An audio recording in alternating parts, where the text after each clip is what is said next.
Борончу Кудайбергенов өлдү деп кабар тараткан адам изделип жатабы? Интернет желесине куудул алып баруучу Борончу Кудайбергенов каза болду деген маалымат тарады. Бул жалган кабарды Марлен Жолдубаев аттуу интернет колдонуучу тараткан.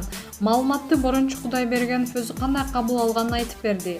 Айттап жүргөндө досум ак ушул кабарды жөнөтүптүр. Үй бүлөм жанымда болгондуктан аларга ушундай тамаша болуптур деп түшүндүрүп койгонум жакшы болду. Анткени мен өлсөм мага эмес, жакындарым оор болмок. Жалган маалымат болсо деле жакындарым өзгөчө жубайым оор кабыл алды. Аларга тааныш туугандар, достору көңүл айтып жатышты.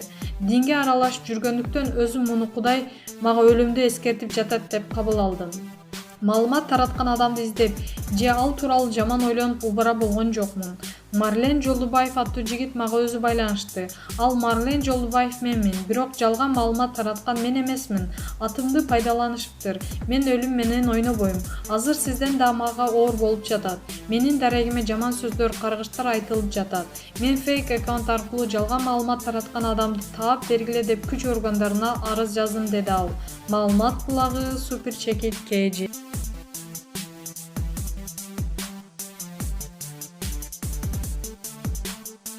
Кенже Дүйшеева, Кыргыз Республикасынын эмгек сиңирген артисти. Атам мага жашооңду өзүң каалагандай чечтечү. Атасы бар адам кандай учур болбосун таяп, кайра тургузуп кое турган адамды бар экенин сезип жашайт. Аталар барда күчтүүбүз, эркебиз, коопсуздуктабыз. Атасынын эрке кызы болгон каарманым Кенже Дүйшеева бүгүн таянар тоосу болгон атасы Шамшы Дүйшеев тууралуу айтып берет. Кенженин өзү жок болсо да пайдасы тиет деп кубаныптыр. Атам менен апам 10 баланы тарбиялап өстүрүштү. Мен үйдө 7-чи баламын. Бир туугандарымдын арасында атамдын мүнөзү алган мен болдум. Калгандарынын мүнөзү жумшак, апамды тартышкан. Атам кайраттуу, чындыкты коркпой бетке айткан адам болгон. Мен да бардык жерден тарс этип бетке айтам. Атам баарыбызды калп айтпаганга, ушак сүйлөбөгөнгө, бирөөнүн мээнетин жебегенге үйрөттү. Анан бирөөдөн карыз сураганды жаман көрчү. Ошого үйрөнүп калган экенбиз. Мен да эч кимден карыз сурай албайм. Ата-энеден көргөн тарбия биздин пайдубалыбыз болуп, аң сезимибизге сиңип калат экен. Азыр да бир нерсе жасап жатканда атамдын сөздөрү эсиме келет.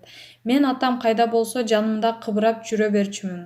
Ал аңчылыкка барса да, талаага барса да эшегине учкашып алып кошо барчумун. Кээде талаага барбай калсам, атайын кечин атам менен үйгө кайтыш үчүн атама тамак көтөрүп алып түштө барчумун. Кечинде асманга жылдыз толгон мезгилде кайтчубуз. Мен арабанын үстүнө жайылган чөпкө отуруп алып, жылдыздарды карап, атама ар кандай суроо берип келчүмүн.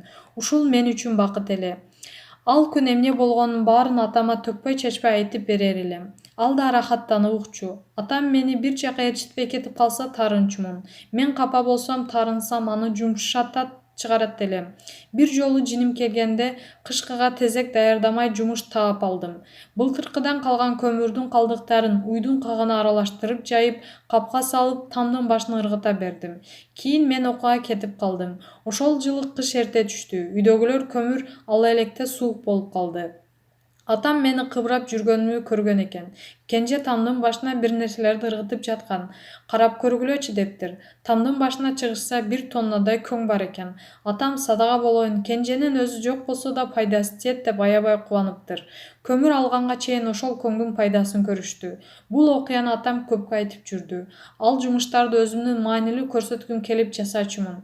Башкалардан кезиктирбеген атамдын дагы бир сапаты кыздарын энем, балдарым атам деп айтчу. Мисалы, кызы келе жатса энем келе жатат дечү. Уулдары келе жатса атам келе жатат дейт эле. Атам менин идеалым болчу. Атам тайманбаган адам эле. Бирөөнү туура эмес кылып жатканын көрсө бетке айтчу. Айылга ким келсе чогулуштарга сөзсүз барчу. Бир ирет ошондой чогулушта элдин баары үндөбөй отурса, атам ордунан туруп акимге туура эмес кылып жатасыңар деп катты айткан экен. Эч ким эч нерсе деп сүйлөй албаган аким унчукпай калыптыр. Аны угуп алып апам сүйлөбөй эле келе бербейт белең деп кабатырланган. Атам болсо мен жалган айткан жокмун, кемчилигин айттым. Аны айтпай койсом түнү менен уктабай чыкмакмын. Бирок ал катасын мойнуна алды, деди. Бирок кийинки чогулуштарга атамды киргизбей коюшкан. Атам бир жака барарда апам ашыкча сүйлөбөй кел деп жиберет эле. Ошол тайманбаган мүнөз менде да бар. Көргөнүмдү көргөндөй фактыга таянып айтып коем. Атамдын жамбаштап жатканын көргөн жокмун. Мен эткеч эле. Көп кыймылдаган адам карыбайт деп айтчу. Иштин да майын чыгара жасачу. Байкелерим, инилерим да атам да эпчил, эмгекчил болуп чоңоюшту. Атам экөөбүз дайым бир тарапта болчубуз. Бардык балдар каршы чыгышса да мен атам тарапта элем. Мага атамдын бардык нерсеси, ар бир кыялы, бардык кылган иши жакчу. Мен үчүн идеал болчу. Мүнөзүмдө катуулук бар эле, ошонусу жакчу. Бирок балдарын уруп сабаган жок. Бир эле сөзү таяктан да жаман тийчү. Мисалы, бечел болуп ушуну жаса албай койдуңбу деп койсо, намыстанып, батырга айланып кетчү.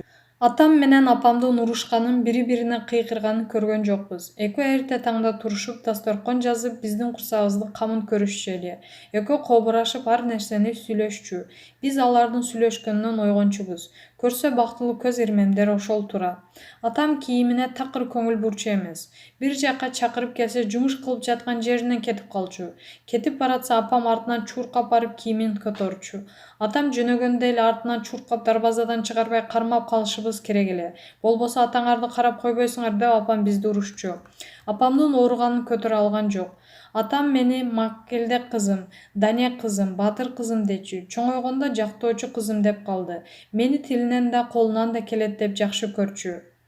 Атам баарыбызга ар башка мамиле кылчу экен. Азыр байкасам, бир нерсе болгондо бир туугандарым, атам болсо мындай кылмак деп айтып калышат. Демек, ал баарыбызга мээрим берүүгө жетиштир. Атамдын менден башка кыздарынын баарын 11-класста аяктаганда эле ала качып кетти. Турмушка чыгышкан. Атам мени жактоочу болот дей берчү. Мектепти бүткөндө ырдагым келет десем, атам кызым сага ишенем деди да чечимдериме кийлишкен жок. Кийин да мага сага эч акыл үйрөтө албайм. Өзүң түз жүрөсүң, жашооңду өзүң бил, өзүң каалагандай чеч деди. Атамдын каза болгонуна 20 жылдай болуп калды. Ал күйүттөн кетти деп ойлойм. Менден уулу эжем Орусиядан киши колду каза болуп калды. Ошондо атам менен апам өздөрүн таштап салышты. Андан кийин бир жылга жетпей атамдын жакшы көргөн тууганы каза болуп калды. Анда да атам аябай жаман болду. Кийин апам рак болуп ооруп калды. Күйүт атам үчүн күчтүү болду. Караганда жубайлар аябай жакындашып калат экен. Апама дайыма сенден калган күнүм курусун, алдыңдан кетейин дей берчү. Оорубай жакшынакай жүрүп эле 72 жашында кетип калды. Апамдын ооруганын көтөрө алган жок. Атам каза болгондо 15 күндөн кийин апам кетти. Азыр жыл сайын атам каза болгон күнү бир туугандар чогулуп, ата турака барып Куран окуп турабыз. Азыр да көңүлүм түшкөндө атам түшүмө кирет. Анан мени эстеп жатыптыр деп ойлоп коем. Маалымат булагы Супер Чекит KG.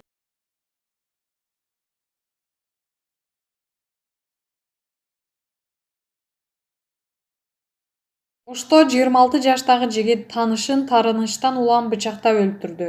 Ошто 26 жаштагы жигит таанышын тарыныштан улам бычактап өлтүрдү. Бул тууралуу Ош шаардык ички иштер башкармалыгынын басма сөз кызматы кабарлады. Маалыматка ылайык 11-августка караган түнү милицияга адамга бычак менен кол салып болгону тууралуу маалымат түшкөн. Милиция окуя болгон жерге барып, 40 жаштагы Кыялбек Желилов аттуу тургун денесин ар кайсы жерине 23 ирет уштуу нерсе менен сайылып каза болгондугун аныктаган. Издөө иштеринин натыйжасында шектүү катары Кара Суу районунун 26 жаштагы тургуну кармалган. Шектүү алыскы жолго чыгууга калынып жаткан жерден колго түшкөн. Алгачкы тергөө амалдары көрсөткөндөй, ал маркум менен өз ара тааныш болуп, окуядан 5-6 күн мурда анын үйүндө ичимдик ичип олтуруп, уруша кетишкен. Тарынып чыгып кетип, кайра келип үй ээсин бычактап салган. Иш боюнча сотко чейинки өндүрүштүн алкагында иликтөө иштери уланууда. Тиешелүү экспертизалар дайындалды. Маалымат булагы Репортер Чекит KG.